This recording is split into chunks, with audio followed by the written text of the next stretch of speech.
We lived in London in the UK, and we moved to Westchester in 2002. And then after 3 years, we needed a little respite from suburbia. So we bought a weekend house in Ghent, which was not at all planned, but a very lucky happening, I guess. And we had a weekend house here in Ghent for how many years?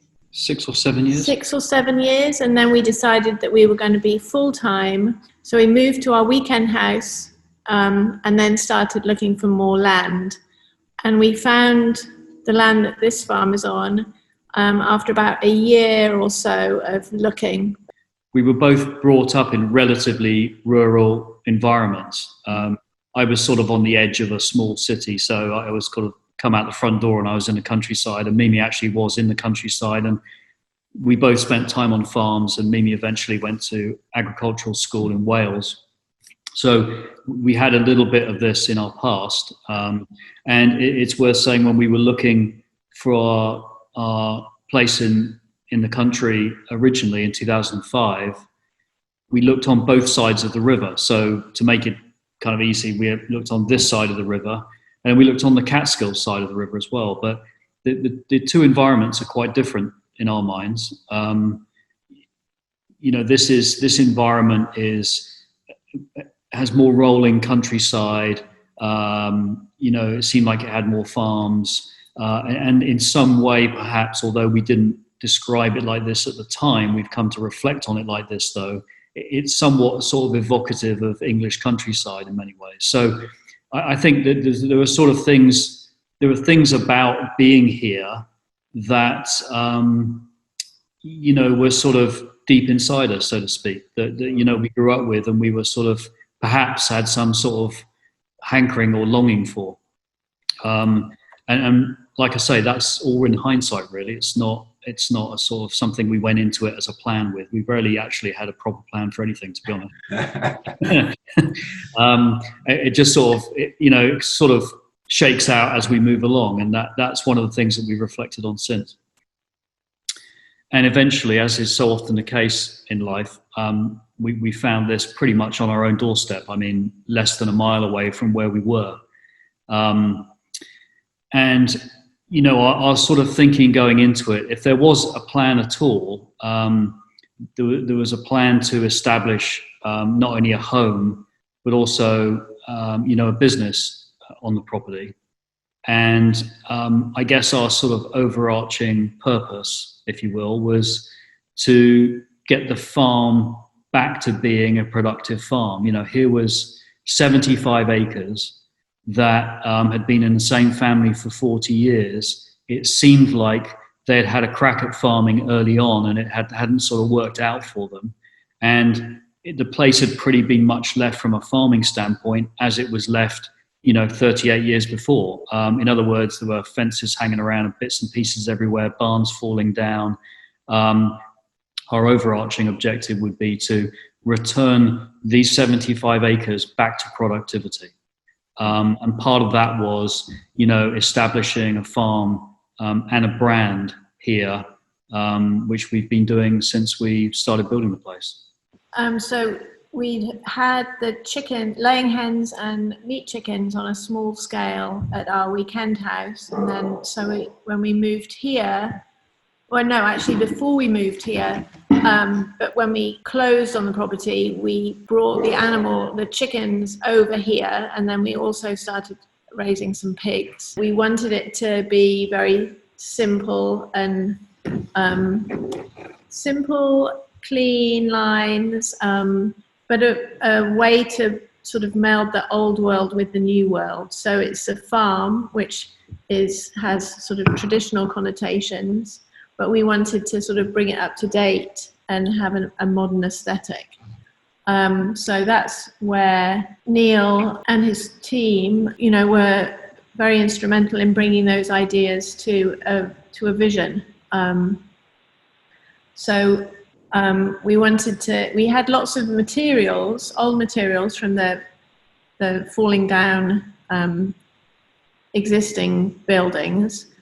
And so we wanted to, bring new life to the farm, both visually and in the farming sense too. The buildings are very much about a blend of design and utility.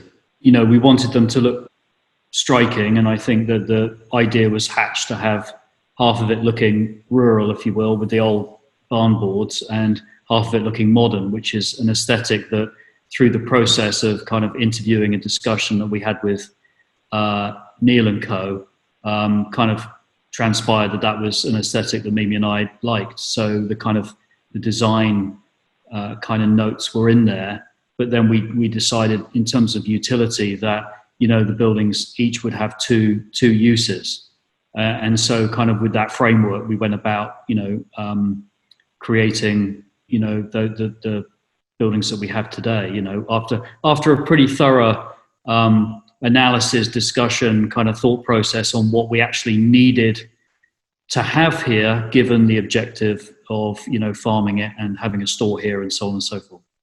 Yes, I found the whole holistic plan part of it fascinating, despite it being a new, like ostensibly everything is new, like the land doesn't look in this, the bit around the buildings doesn't look like it looked before.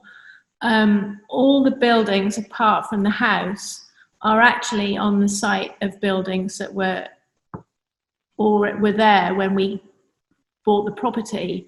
So when you think about how people, you know, have evolved, those people back then when they built those buildings, however many, you know, hundreds of years ago, actually knew what they were doing because they put the buildings in exactly the same place.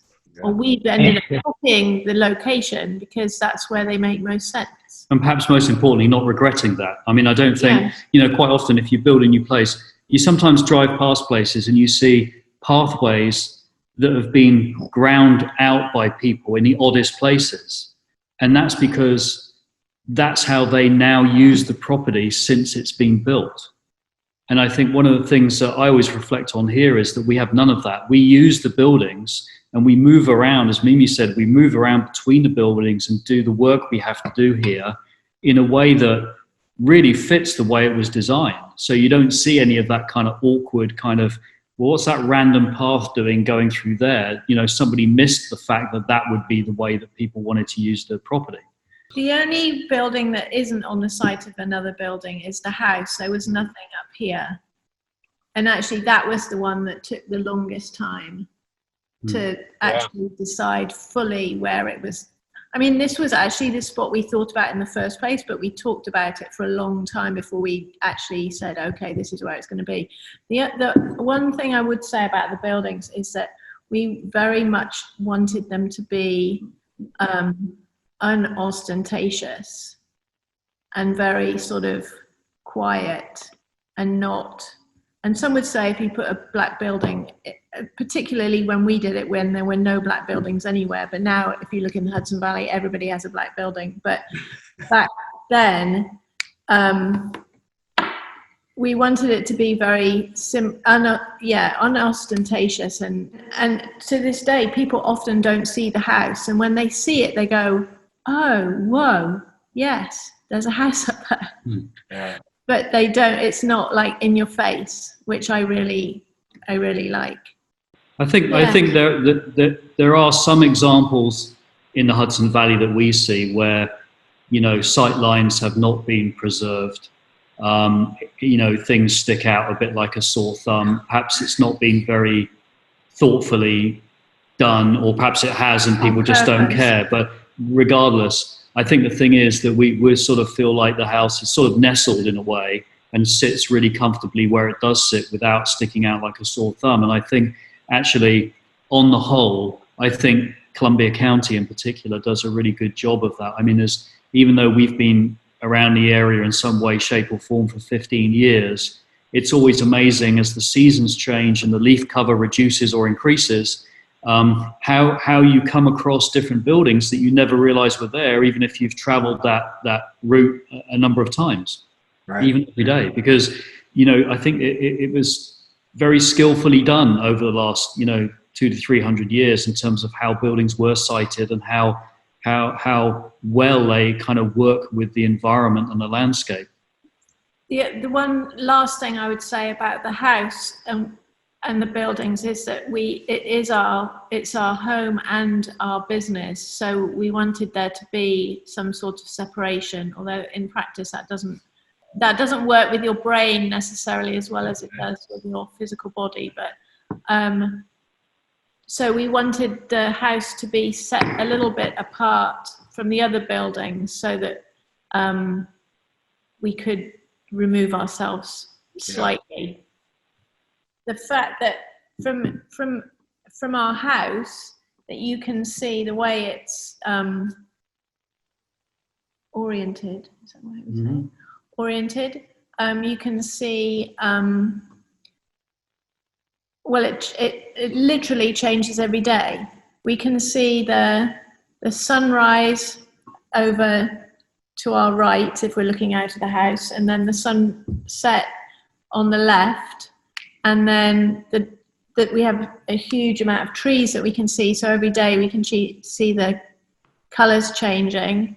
We're facing north, so we can see because we're high, a little bit higher up, we can see all the weather rolling in. So whether that's the clouds breaking, a huge nor'easter rolling in, we see it all from and the house is basically one big room on the ground floor. So we can see it all. So it's like, I mean, we don't need a TV. It's just like, it's so beautiful every day. Every day it's different. You know, Mimi talked about the holistic plan. I think the thing that is very memorable to me, and I think is uniquely rural, is the extent to which, you know, the architects, ourselves, the builders, individually and collectively, put in the footsteps, literally, around the place. You know, welly boots, you know, picking thorns out of your arms and legs because of the overgrowth.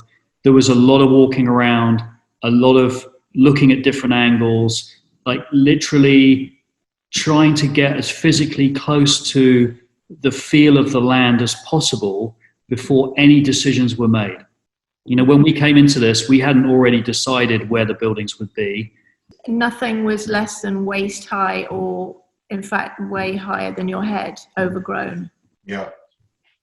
You know, just to give you another specific example, half the buildings have old barn boards on them, many of which came from the old boards that we could use from our property, but then we did bring some in. But they were, if you imagine a big pile of old barn boards, and they've become siding for half of each building. So, you know, they went up in a very random style. They were picked by the builders. They went up on, you know, they could have been from barn A, barn C, barn D, and they all went together. So it looked a bit, you know, in terms of the colouring, it looked a bit random in the first couple of years. But what's been amazing over the last 7 years is to see how that siding has come back together and how it's weathered again. And it's kind of re-weathered, and now it looks like it's been there 100 years.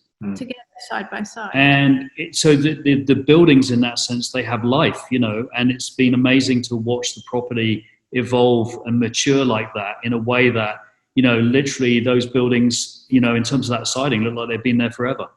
Yeah. Every day is different here because of the weather, the light, which is amazing. For whatever reason, every day is very different. And of course, the rural setting is kind of just like that. You expect it to be like that. I think in some ways, cities, you kind of, you know, they're designed to be the same, you know, because it's all about efficiency. People move around in a certain way. Monday to Friday, it's different to Saturday and Sunday, but essentially there's a very kind of formulaic, measured, designed kind of way that things should work. And I just think in a rural setting, you expect every day to be very different by contrast.